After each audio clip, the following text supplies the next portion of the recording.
Hello student, welcome to Adda 24/7 WBCS Topper official YouTube channel এ প্রত্যেককে স্বাগত। আজকের এই স্পেশাল সেশনে আমি সুমিত স্যার তোমাদের জন্য এই স্পেশাল সেশনটি নিয়ে এসেছি, কারণ আপকামিং সামনে রয়েছে WBCS। কিন্তু তোমাদের মধ্যে যারা এবছর প্রথম WBCS পরীক্ষা দিতে যাচ্ছ বা যারা আগে এক বছর দিয়েছো, তারা কিভাবে বাড়িতে বসে তোমাদের পড়াশোনা শুরু করবে তার একটা ছোট্ট স্ট্র্যাটেজি তোমাদের সঙ্গে আলোচনা করার জন্য এই সেশনটি নিয়ে চলে এসেছি। তাই তোমরা যারা যারা এই সেশনটি দেখছো, প্রত্যেকে সেশনের লিঙ্কটাকে শেয়ার করার পাশাপাশি অবশ্যই চ্যানেলকে সাবস্ক্রাইব করে রাখো, কারণ এটা very much important.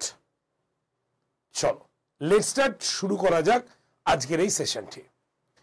WBCS West Bengal civil service executive, রাজ্যের প্রশাসনের উচ্চ পদ। কে না চায় যে আমি একদম সিভিল লেভেলে উচ্চ পদ নেব বা সিভিল সার্ভিসে একটা গুরুত্বপূর্ণ পদের অধিকারী হব? সবাই চায়, এবং সবাই চাইলেও এই পরীক্ষাটি উত্তীর্ণ হতে তারা একটু পিছপা হয়ে যায়। এর পেছনে যে কারণটি সব থেকে বেশি গুরুত্বপূর্ণ সেটি হলো, মানে কেন এটা হয়, কারণ ধৈর্য অনেকে রাখতেই পারে না। স্বাভাবিক। এবার যদি তুমি বলো স্যার একটা বছর তো পরীক্ষা হলোই না, তাহলে ধৈর্য কিভাবে রাখা যায়? আপনি যদি আমাদের জায়গায় থাকতেন, আপনি কি রাখতে পারতেন?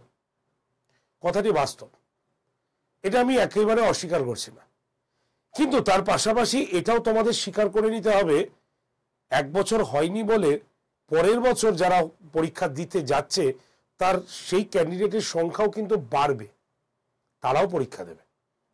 তাই WBCS এমন একটি জায়গা, এমন একটি প্রিপারেশন বা এমন একটি ইমোশন, যেখানে আলটিমেট প্রত্যেকের মানে আলাদা আলাদা ডেডিকেটিভ লেভেল থাকে, তারা ধরে রাখে।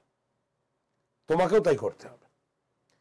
তাই WBCS প্রিপারেশনের স্ট্র্যাটেজি যদি তোমাকে বলি, এটা সম্পূর্ণ আমার ব্যক্তিগত মত, এবং কোনো এক সময় এই পরীক্ষাটাও আমরা দেখেছি যে আমিও দিয়েছি, বিভিন্ন কারণে মেন্স কোয়ালিফাই হয়নি, প্রিলিমস হয়েছে, বারংবার প্রিলিমস হয়েছে। এর কারণটা কি? তাহলে কোথায় আমার খামতি আছে আমি বুঝতে পেরেছি, কিন্তু সেই মুহূর্তে আমার পক্ষে আর সেটা সম্ভব হয়নি সেটাকে ঠিকঠাক করে আবার এগিয়ে যাওয়া, পরিস্থিতি সাথ দেয়নি। তাই আমার ব্যক্তিগত অভিজ্ঞতার ভিত্তিতে তোমাদের কাছে কিছু কথা শেয়ার করতে চাই। দেখো, প্রিলিমস নিয়ে আমরা খুব একটা বেশি চিন্তিত হই না বা হব না, কথাটা হাসলে কিন্তু এটাই বাস্তব। একটা নির্দিষ্ট ট্র্যাক আছে, যে ট্র্যাক ধরে যদি তুমি এগোও তাহলে প্রিলিমসে কোনো অসুবিধা হয় না। তুমি নিজে প্রিলিমসের কোশ্চেন খুলে দেখো, হ্যাঁ সব কোশ্চেন তুমি পারবে না, সম্ভব না। অ্যাজ এক্সাম্পল হিস্ট্রির কথা যদি বলি, 50টা কোশ্চেনের মধ্যে 50টা প্রশ্ন তুমি পারবে না। যারা ইতিহাস পড়ায়, ইতিহাস টিচার, তাদের ক্ষেত্রে অনেক সময় কিন্তু একটা দুটো গিয়ে দাঁড়িয়ে যায় কনফিউশনের জায়গায়, করাই হয় সেটা। তাই যদি তুমি একটা নির্দিষ্ট ট্র্যাক ধরে নাও, প্রিভিয়াস ইয়ার অবশ্যই তোমাকে ফলো করতে হবে। তাহলে তুমি দেখতে পাবে যে কোন কোন জায়গা থেকে কোন কোন বিষয়গুলো ইম্পর্টেন্ট। অ্যাজ এ এক্সাম্পল দিই, আমি তো তোমাদের WBCS এর এখন যে ফ্রি ক্লাসটা হচ্ছে এই চ্যানেলে মঙ্গলবার আর বুধবার দিন সকাল 11টা থেকে, সেখানে WBCS প্রিভিয়াস ইয়ারে কোশ্চেন পড়াই। কিন্তু এখানে প্রিভিয়াস ইয়ারে পড়ানোর পাশাপাশি আমি তোমাদের বলে দিই যে এই প্রশ্নটা কত বছর রিপিট হয়েছে, এবং এই প্রশ্নটার সমান্তরালে এই প্রশ্নটি এসেছে। আমি সবসময় বলি টাইপটা বোঝার চেষ্টা করো, যে টাইপ বুঝে যাবে তার ক্ষেত্রে কোশ্চেন নিয়ে কিচ্ছু আটকাবে না, বিশ্বাস করো। না হলে অবশ্যই একবার ক্লাসটাকে দেখো।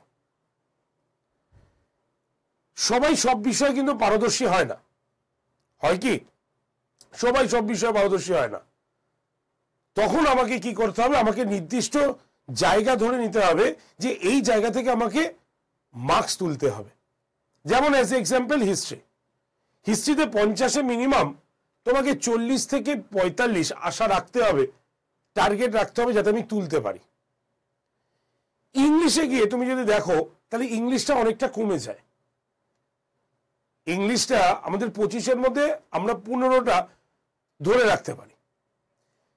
যদি আমরা ম্যাথ আর জিআই ধরি তাহলে সেক্ষেত্রে আমরা গোটা তো 25টা বলি, কিন্তু আসে না 25টা, তার মধ্যে আমরা 20টা জিআই তো অ্যাচিভ করতেই পারবো, কোনো চাপ নেই। অসুবিধা হয় আমাদের কোন জায়গাতে, কারেন্ট অ্যাফেয়ার্সে গিয়ে বা ট্র্যাডিশনাল জিকেতে গিয়ে, বা যারা অনেক সায়েন্সে দুর্বল তাদের সায়েন্সের পার্টটা নিয়ে সমস্যা হয়। এখানে সায়েন্সের পার্টটা যদি তুমি দেখো খুব লিমিটেড পার্টে আছে, যারা ভৌত বিজ্ঞান বা মানে ফিজিক্স কেমিস্ট্রি এই জায়গাটা দুর্বলতা আছে তারা বায়োলজি থেকে কিছু নাম্বার তুলতে পারে। তো সব দিক থেকে তুমি নাম্বার তুলতে পারবে ঠিকই একটা নির্দিষ্ট পয়েন্ট আকারে, কিন্তু জিকে জিএস এর ক্ষেত্রে মানে ট্র্যাডিশনাল জিকে এবং অবশ্যই সি এর ক্ষেত্রে এটা আমাদের একটা বিশাল বড় কনফিউশনের জায়গা কিন্তু থাকে। তো সেই জায়গাটা মোকাবেলা করার জন্য তোমাকে কিন্তু রেগুলার বেসিস তোমাকে পড়তে হবে, রেগুলার বেসিস আপডেটেড নিউজ জানতে হবে। দরকার হলে একটা খাতা মেনটেন করতে হবে, কে নোবেল পেল, পদ্মশ্রী কার নাম ঘোষিত হলো, এই জায়গাগুলো তো আসেই। এই 76তম প্রজাতন্ত্র দিবসে গেস্ট কে এলো, স্বাধীনতা দিবসে গেস্ট কে এসেছিল ভারতে, ইম্পর্টেন্ট ডেট গুলোকে, এই জায়গাগুলোকে তোমাকে ধরতে হবে যেখান থেকে তুমি কমন পাওয়ার চিন্তা ভাবনা মানে দেখে এসছো, কমন আসছে।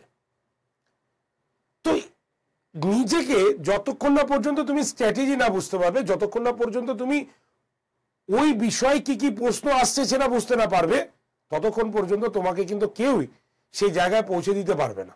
তোমার জায়গাটা তোমাকে কিন্তু খুঁজতে হবে। তাই WBCS প্রিলিমস একবার যদি ক্র্যাক করে কেউ, সে পরের বছরও ক্র্যাক করবে, কারণ সে স্ট্র্যাটেজি বুঝে গেছে। সে মুখস্থ করে কিন্তু পরীক্ষা দিতে যায়নি। মুখস্থ করে গেলে আমাদের ক্ষেত্রে অসুবিধা হবে। স্ট্র্যাটেজিটা বোঝা, কোশ্চেন পেপার বোঝা, এটা বিশাল বড় একটা ভাইটাল কাজ, এটাকে মাথায় রাখতে হবে। ক্লিয়ার? তো তুমি কিভাবে পড়বে? তোমার পড়ার ক্ষেত্রে তোমরা অনেকে ভাবি আমরা প্রিলিমসের পরে মেন্স পড়বো, সেটা ব্যক্তিগত ব্যাপার। তবে তুমি প্রিলিমসের পরে মেন্স কোন জায়গাটা পড়তে পারো, ওই ডেসক্রিপটিভ পার্টগুলো, মানে হচ্ছে বাংলা ইংলিশ এই ডেসক্রিপটিভ পার্টগুলো। কিন্তু আদার্স যে পার্টগুলো আছে সেগুলো প্রিলিমসের পাশাপাশি পড়ে নাও। ধরো ইন্ডাস ভ্যালি পড়ছো সাপোজ, তো ইন্ডাস ভ্যালির তুমি একদম ডিটেলে পড়ে নাও, যাতে মেন্সে কোশ্চেন এলো তুমি ইন্ডাস ভ্যালি দিতে পারো। এইভাবে তোমাকে মাথায় রাখতে হবে। এবার প্রিলিমস হলে পরের বার মেন্স পড়বো, ভুলে যাও সব, স্ট্র্যাটেজি চেঞ্জ করো, এটা মাথায় রাখতে হবে প্রত্যেক। তুমি তোমার বাড়িতে নোট করে পড়তে পারো, বিভিন্ন বই আছে মার্কেটে, বহু বই আছে, সেখান থেকে নিয়ে তুমি পড়তে পারো। তুমি কোনো প্রাইভেট টিচারের কাছে পড়তে পারো, যে এই কম্পিটিটিভ ফিল্ডের জন্য অ্যাপ্রোপ্রিয়েট পড়তে পারো। তবে যেখানেই পড়ো না কেন, যে জিনিসটা সব থেকে বেশি দরকার সেটা হচ্ছে কি mock test. Without mock test ছাড়া তোমার প্রিপারেশন কতটা হচ্ছে তুমি নিজেই জানবে না। তাহলে মক টেস্টটা হচ্ছে ভাইটাল। মক টেস্টে কোনো কিছু গোপন থাকে না। তুমি এই জায়গাটা পড়োনি, এই জায়গাটা মনে আসছে না, তুমি বাস্তব বিষয়গুলোকে বুঝতে পারবে। তাই অবশ্যই তোমাকে মক টেস্ট দিতে হবে। মক টেস্ট যে কোনো জায়গা থেকে দিতে পারো। এই স্ট্র্যাটেজিটা ফলো করো, 7 দিন 10 দিন 1 মাস পড়ো, পরে আমাকে জানিও স্যার ঠিক বলেছেন কি ভুল বলেছেন। রুটিন করে পড়ো। রুটিন মানে এরকম নয় সকাল 7টা থেকে 8টা, 8টা থেকে 10টা নয়, সারাদিনের রুটিন নাও। সারাদিন আমি এতগুলো সাবজেক্ট পড়বো, যাতে প্রত্যেকটি সাবজেক্ট তোমার সপ্তাহে 2 দিন করে রিপিট হয়, সেরকম ভাবে রুটিন তৈরি করো। তোমার উপর ডিপেন্ড করবে রুটিন। আর মক টেস্ট যাতে প্রতিদিন একটা করে হলে খুব ভালো, খুব ভালো। তাহলে মক টেস্টটা তোমাকে করতে হবে, কারেন্ট অ্যাফেয়ার্সটা রোজ রাখতে হবে। করে দেখো তো 30 দিন পর তোমার কতটা ইমপ্রুভ হয়েছে তুমি আমাকে জানাবে। এইভাবে আমিও পড়তাম, তোমাকে বললাম প্রিলিমসে। মেন্সের ক্ষেত্রে তোমাকে ডেডিকেটলি মেন্সটাই দেখতে হবে। তখন যদি আমার মতো এদিক ওদিকে চিন্তা ভাবনা করো তাহলে মেন্স এরকমই হবে, আমার মতো অবস্থা। তাই প্রিলিমসটা কোয়ালিফাই তো রেডি করো আগে, 30 দিন পরে এই রুটিনে, পরে আমাকে জানাবে। ক্লিয়ার? তো এই হলো WBCS চ্যানেলে, এই চ্যানেলে ফ্রি ক্লাস হচ্ছে, ফ্রি ক্লাস জয়েন করো। PDF আমি দিয়ে দিই তোমাদের, PDF পড়ো। আর সেটাও যদি না হয় তাহলে আমাদের আড্ডা 247 বেঙ্গলির WBCS যে মহাপ্যাকটা আছে, একদম নিশ্চিন্তে চোখ বন্ধ করে নিয়ে নাও। তোমার পুজোতে একটা জামা কাপড় কম হবে, সারা জীবন তৈরি হয়ে যাবে। ঠিক আছে? তুমি প্রিলিমস, মেন্স, ইন্টারভিউ, অপশনাল সবকিছু এর মধ্যে রয়েছে।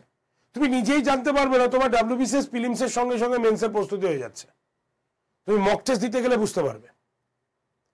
তুমি 7 দিন নিজে প্রস্তুতি নাও, তারপরে ভর্তি হও, দেখো দুটোর মধ্যে আলাদা কি পাবো। তুমি পাবেই পাবে। এই যে WBCS মহাপ্যাক, এটা সব থেকে বেশি গুরুত্বপূর্ণ যারা WBCS এর চিন্তা ভাবনা করেছে।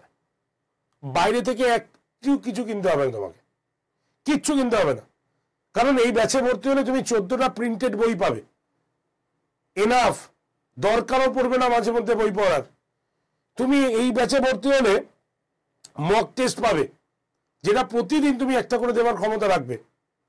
এই ব্যাচে ভর্তি হলে তুমি প্রত্যেকটা ক্লাস লাইভ পাবে, লাইভ হয়ে গেলে রেকর্ডেড পাবে। লাইভ ক্লাস মিস হোক, তুমি রেকর্ডেড ভিডিও দেখতে পাবে। তুমি রিভিশনের জন্য সপ্তাহে একদিন রেকর্ডেড ভিডিও দেখতে পাবে। PDF হাতে লিখতে হবে না, শুধু ক্লাস বুঝতে হবে। PDF আমরাই দিয়ে দেবো তোমাকে, তুমি খালি ডাউনলোড করে নেবে। অপশনাল ক্লাস, ইন্টারভিউ গাইডেন্স সব কিছু পাবে। কিন্তু আমরা সবাই জানি যে WBCS 1 বছরে প্রিলিমস এবং মেন্স কভার হয় না। এর জন্য আমরা চিন্তা করেছি এই ব্যাচটা আমরা 2 বছরের জন্য দেব। তাই আড্ডা 247 বেঙ্গলি তোমাকে WBCS মহাপ্যাক 2 বছরের জন্য দিয়ে দিয়েছে। ভাবছো শুধু রেকর্ডেড ক্লাস? একদমই নয়, লাইভ ক্লাস 2 বছর হয়ে গেলে রেকর্ডেড পাবে। তো 2 বছরের লাইভ ক্লাস তোমরা পাচ্ছ। ধরা গেল পরের বছর সিলেবাস চেঞ্জ হয়ে গেল, তাহলে তোমাকে কি আবার অ্যাডমিশন নিতে হবে? না, পরের বছর যদি সিলেবাস চেঞ্জ হয় তাহলে নিউ সিলেবাসের উপরে ক্লাস তোমরা পাবে এখানে, ফ্রি অফ কস্ট, কোনো পয়সা লাগবে না। যদি পরের বছর সিলেবাস চেঞ্জ হয়, আবারও বলছি 1 পয়সাও লাগবে না যদি তোমরা WBCS মহাপ্যাকে ভর্তি হও। কারণ 2 বছর ভ্যালিডিটিতে যা কিছু হয়ে যাক সব কিছু তোমরা এখানে কিন্তু পেয়ে যাবে। দাম কত ভাবছো এবার? এই যে কুপন কোডটা দেখতে পাচ্ছ Y368, এই কুপন কোডটা যদি ইউজ করো এই ব্যাচটার দাম হবে মাত্র 8180 টাকা। 8180 টাকা পুরো ব্যাচের দাম, 14টা বই দিয়ে। এখনো চিন্তা করছো? যদি চিন্তা করো তাহলে চিন্তা করতে হবে, কারণ এই ব্যাচটার প্রাইস কিন্তু 8180 টাকা নয়, এই ব্যাচটার প্রাইস কিন্তু 12,000 টাকা। কিন্তু আজকে এই 76তম প্রজাতন্ত্র দিবস উপলক্ষে অফার প্রাইসে পাচ্ছ 1880 টাকা 2 বছর, আর নর্মাল ডেতে 12,000 টাকা 1 বছরে পাবে। এবার তুমি ডিসিশন নাও, কারণ তোমার ভবিষ্যৎ তোমাকেই তৈরি করতে হবে। কোথায় পড়লে তোমার ভালো হবে, কি করলে ভালো হবে সব তুমি কিন্তু জানো। তাই যদি সময়কে তুমি হারাও তাহলে সেই সময় তুমি ফিরে পাবে না, এটা সব থেকে বড় কথা। ওকে, তো বলে দিই যারা যারা ভর্তি হচ্ছ কিভাবে ভর্তি হবে। একদম আড্ডা 247 অ্যাপটা প্লে স্টোর থেকে ডাউনলোড করবে। ডাউনলোড করে অ্যাপ ওপেন করে একদম স্টেট এক্সাম চুজ করবে। কোন স্টেট? ওয়েস্ট বেঙ্গল চুজ করবে। তারপরে ফোনের ল্যাঙ্গুয়েজ চুজ করবে। তারপরে স্টোর অপশনে আসবে। স্টোর অপশন আসার পর দেখবে নেক্সট পেজ খুলেছে, find your course by exam বলে লেখা আছে এবং সেখানে WBCS মহাপ্যাক বলে একটা লোগো আছে। সেই লোগোতে টাচ করলে তুমি এই ব্যাচটা দেখতে পাবে, WBCS মহাপ্যাক প্রো। ব্যাচে টাচ করে তুমি ব্যাচের ভেতরে আসবে, সেখানে ভ্যালিডিটিটা চেঞ্জ করে নেবে। দেখবে একটা লেখা আছে 1/18, মানে 18 মাস করে দুটো, আর 1/12। তুমি 1/12টা নিয়ে নেবে, মানে হচ্ছে কি 2 বছরের জন্য ভ্যালিডিটি ওর মধ্যে পেয়ে যাবে। দিয়ে দেখবে ওইখানেই যেখানে তুমি ভ্যালিডিটি চুজ করলে তার ঠিক দুটোর ওপরে দেখবে এরকম সবুজ রঙের একটা বক্স আছে যেখানে লেখা আছে Jan 20 কুপন অ্যাপ্লাইড। সেই Jan 20 কুপন অ্যাপ্লাইতে টাচ করলে নেক্সট পেজ খুলবে। সেখানে তোমাকে কি করতে হবে, এরকম একটা খালি বক্স পাবে যেখানে লেখা থাকবে এন্টার ইওর কুপন কোড। সেখানে তোমরা লিখবে Y368 লিখে ওর পাশের অ্যাপ্লাই বাটনে প্রেস করবে। দেখবে ব্যাসটার দাম 8,180 টাকা হয়ে গেছে। এবার বাই নাও অপশনে টাচ করে তুমি চলে আসবে কোথায়, একদম পরের পেজে, যেখানে তোমার বাড়ির ঠিকানা লিখতে হবে। সেখানে বাড়ির ঠিকানা লিখে কন্টিনিউ আই কনফার্ম করে ইউপিআইতে চলে যাও। সেখানে গিয়ে ফোনপে বা গুগল পের মাধ্যমে পেমেন্ট করো। যদি তোমার নিজস্ব ফোনপে বা গুগল পে না থাকে কোনো অসুবিধা নেই, তোমার পরিচিত ব্যক্তি বা তোমার পরিবারের সদস্য অথবা তুমি কোনো সাইবার ক্যাফ থেকেও ভর্তি হতে পারো। আর সেটাও যদি পসিবল না হয় ডিরেক্টলি কল করো। নাম্বারটা লিখে নাও, নাম্বার হচ্ছে 8013492626। আরেকবার বলি 8013492626 নাম্বারে। ওকে, এবার চিন্তা ভাবনা তোমরা করে নাও কোনটা করলে বেটার হবে, কোনটা সুবিধা হবে, অবশ্যই তোমরা চিন্তা করে নিও। ঠিক আছে, তো দেখা হচ্ছে ফ্রি ক্লাসে তোমাদের সঙ্গে। প্রত্যেকে চলে এসো আর চ্যানেলটাকে আগে সাবস্ক্রাইব করে রাখো, কারণ যত ফ্রি ক্লাসের নোটিফিকেশন সব কিন্তু তোমার কাছে চলে যাবে চ্যানেলটা সাবস্ক্রাইব করা থাকলেই। তাই এক্ষুনি চ্যানেলটাকে সাবস্ক্রাইব করো। Thank you very much.